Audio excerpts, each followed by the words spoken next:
Seattle does not have a Michelin guide. And I talked about how if you find success in Seattle, one of the measures of that is Seattle Times is going to write something nice about you. Canlis experienced the opposite over the past month. And the Seattle Times, specifically Bethany Jean Clement, who is the Seattle Times food writer, tore Canlis apart. And the title of the article says, "Seattle's Canlis is not quite what it used to be," says our critic. And you have to keep in mind that this is on the heels of Canlis changing the executive chef. And so the chef that I interviewed on the podcast, Brady Ishiwata Williams, was there for a long time. He left, and Aisha took his place, and she just left, citing some of those reasons being that I can't find the recognition that I'm hoping for here. I'm interested in maybe some other markets. There's been articles about that have kind of given her specific reasons that if people want more insights there. So what they did was Canlis now promoted someone internally to now be the chef of Canlis.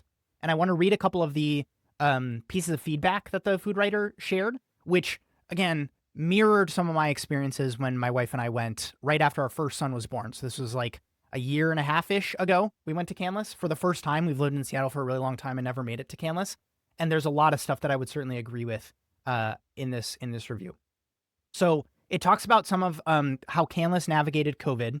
It talks about Canlis's $180 per person pre-fee format remains in place. Over the course of several recent visits, the food was overwrought, mystifying, and almost entirely unpleasant to eat, with one experience somewhat being a stunning outlier.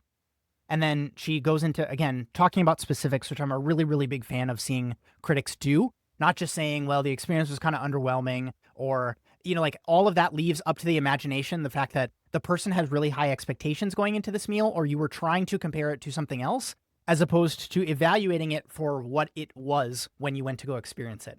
So I'll read some things and then you can maybe reflect for yourself. Is this something that guests have said about us? Or is this something that I've maybe experienced that I haven't been able to put into words at a recent meal that I've had? And then again, this can all serve in a constructive way. I want all of this to not be a dunking thing. I want this to be like, how can we take a look at, oh, interesting. That's something that I noticed that maybe one of our courses is experiencing right now. And I want to get ahead of that and proactively change how we're doing this so that something like this does not happen to you. Because from what I've personally seen locally, people do not want to go to Canlis, you know what I mean? Going forward, because one of the brothers is no longer a part of the organization. The chef is not receiving that much high praise. And again, Canlis as an organization is just kind of in a weird spot right now. So let me read some of these. Quote, problems emerged from the start of each night in the dining room. One evening, an initial snack of waffle cup potato chips were oily, heavy, and stale. Several weeks later, sweet potato and parsnip chips were the same. It was a fun idea. Who doesn't love fancy chips? But these sat uneaten. Quote, odd textures and off-kilter proportions in the small bites meant to whet the appetite rendered them puzzling at best. A dollop of Dungeness crab salad topped a too thick pad of steamed kohlrabi that diluted the flavor, filling the mouth with wateriness. A piece of okra had a stiff, deep-fried carapace, and then a vicious interior with a bitter taste. A local oyster met a sad end, torched in a thin membrane of Wagyu that ended up distressingly chewy, end quote. And then it does talk about some praise. It says, quote, the most enjoyable dish overall was one night's main of halibut, marinated in sake leaves for 3 days and smoked over hay. It was perfectly seared, the flesh lush underneath, presented prettily with tomato, basil leaves, and a lobe of aggressively smoky eggplant puree. And then it goes on to talk about a couple of other, positives. Then it talks about, while the Canlis dining room remains endlessly pleasant, lit like a twilight, spacious and tranquil, the linens silently smoothed with a cordless iron as the tables turn, the usual world-class service had a few seams showing. Upon one arrival, outerwear was allowed into the dining room, and then stayed crumpled on a banquette. At one departure, a coat and hat couldn't immediately be located. These count as the most minute of first-world problems, but the Canlis coat check is renowned for its apparent effortlessness. It's famously ticket-free. It's run by some trick of institutional memory. And so again, I do know that as a common thing that you just leave your coat with somebody at the door when you go to Canlis, and then magically they give you your correct coat without a ticket at the end of your thing. Again, it's an operational, just point of magic, unreasonable hospitality that they're showing to guests that, again, is it's weirdly just off. You come and you expect these things. And also I've covered on the podcast. Canlis famously one summer recently, I think it was last summer, went to Monday through Friday as the days that they were going to be open.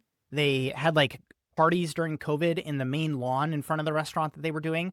So they've tried a lot of like experiments, and they've been like trying to, test things in the restaurant. But I'll read a couple more things and then I can get your thoughts. Again, I'm not expecting you to, really pontificate on this, Ray, without having eaten at Canlis, but just the way that people can respond to some of these critiques is maybe an interesting point to get into. Quote, "The outlier experience was an evening spent exploring Canlis's bar menu. Served in the lounge tucked behind the entrance's grand stone fireplace, it's a much more casual a la carte affair, and currently it's featuring some of the place's classic dishes of yesteryear. The famous Canlis salad is a nice one, Caesar adjacent with additions including fresh mint and oregano. On the dining room menu, it's the sole add-on, made tableside for $20 per person, with the entire party's participation required, and it feels like an expensive and strange digression. In the lounge, it's $18, refreshing and enough to share, split on 2 plates without a word said. In the past, there's been a bar burger. At the moment, it's a patty melt made with rosy, dry-aged ribeye, smoked provolone, and buttery toasted homemade sourdough. It's better than any hamburger in the city." And so that touches on some of the stuff we've been talking about with value perception. Like, yes, you're taking someone from the front of house team in the dining room to make your salad tableside, but when people see that, like, oh, I could just come into the bar and the thing to order here is the Canlis salad, which again, a lot of people talk about, here at least locally, it creates this weird perception of value. And so like there's a pricing problem there that is causing people to kind of like tilt their heads and be like, what are you trying to pull on me here? And then again, talking about things like the burger being this thing that this food writer is going to write home about, it's just an interesting piece here. And so Canlis did put out a statement. They said, hey, Mark here, which is one of the brothers, just being honest, that last review kind of stung. Even if we disagree with it, we respect the process. My belief in our team is unchanged. Caring for this city has always been our aim, and as always, we're on it. And then it's like a post of the entire team in the dining room, kind of like the pre-service meeting that they're going through. And on Reddit, where this is posted, like people are taking every opportunity to kind of dunk on Canlis here.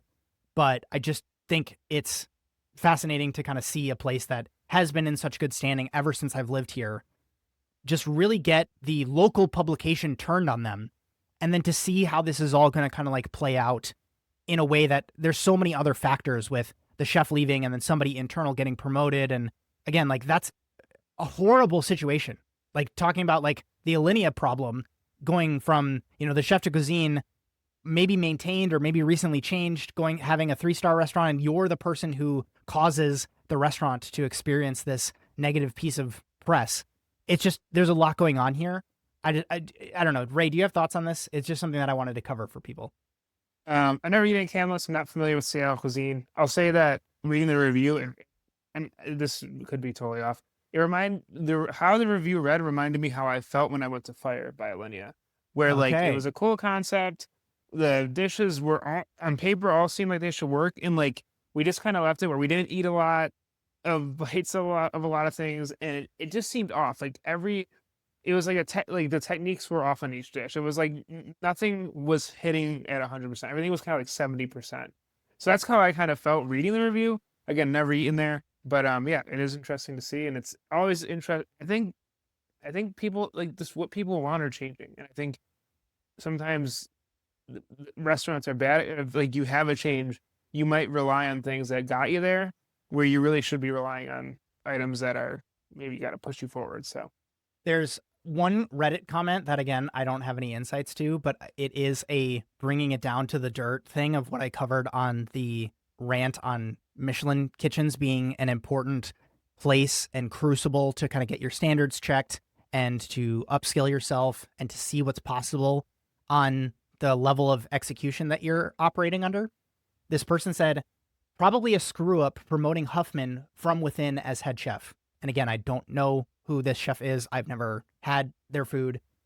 And the commenter goes on to say, feel like you'd want someone who has worked in high-end kitchens, and no, Cafe Juanita as a 22-year-old isn't it, which is another like seemingly fine dining place on the east side of Seattle, which again has been around for a really long time and people really love it, but it is not, quote unquote Michelin level of execution. This commenter goes on to say, also not sure how involved Brian Canlis was before Mark bought him out, but things seem to be going in a bad direction. Never really liked the place, but I know it's iconic and a shame if it goes downhill. And so weirdly, this also mirrors what we're seeing with the partnership existing between these two heavy hitters in the brothers, Brian and Mark. And I think in a lot of ways it mirrors Grant and Nick at Alinea. And now all of a sudden when one of the partners leaves, it's like all of these negatives start to come out. Like it's too eerily close from a timeline perspective to, again, like, it's hard to say if that's like the singular thing you can point to and say this is the thing. But again, it's like it rhymes a little bit too closely in what I'm seeing. But that's, I guess, where I wanted to leave the Canlis story. If anybody has thoughts, please leave them for us, because again, we're kind of curious. If you work at Canlis, I'd certainly be eager to get into a conversation, because again, it's a local thing for me, and I would never wish ill on any restaurant. Talking again about a restaurant that has gone like really downhill from a group perspective,